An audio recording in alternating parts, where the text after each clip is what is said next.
Sources estimate that international students brought just over $27 billion to the U.S. economy in 2014 alone.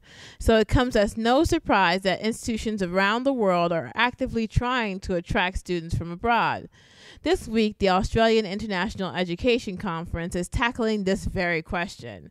So in response, we took to a top university in New York City to learn why international students chose to be here. So the U.S. provides the best financial aid, in my opinion. Of course, Australia would have been cheaper, but the financial aid provided by, well, this institution as such was more than enough to help me come here, which the UK does not provide for international students. It's very tough. It's much more accessible here. Yeah. So we did evaluate options in Australia, UK, as well as Germany. But the thing is, for some cases, it's the language which might be different, and the programs do not have the kind of syllabus and portions that we kind of get here. So we just decided to choose US. For me, it's like I know how graduate school works in China, and I somehow want to experience some different culture and some different academical environment. And to some extent, it's also because of my professor. My undergrad mentor is from University of California.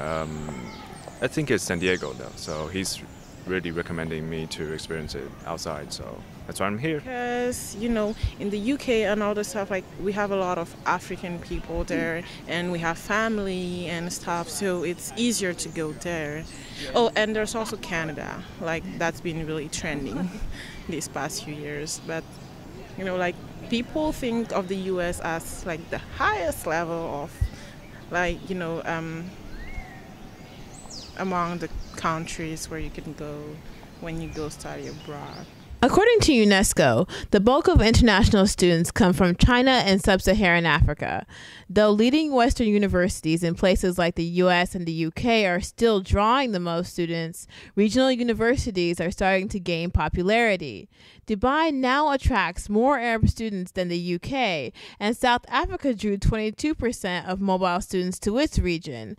Though a lot of decisions are made based on finances and convenience, students say it also has a lot to do with simple public relations. France, the UK, the US, and Germany, you know, those are the countries that we go to a lot.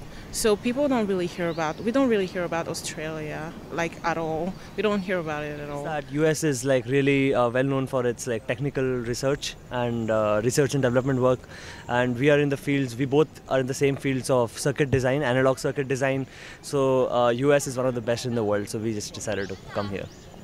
I think the US has the best universities in terms of opportunity and investment, and I feel like I wanted to go to the best. That was the one thing my father said he'd give me. He said that he wants me to have a great undergraduate education, so I made the most of it and applied to the place with the best universities. Reporting from New York City, Jenny Abamu, IEN.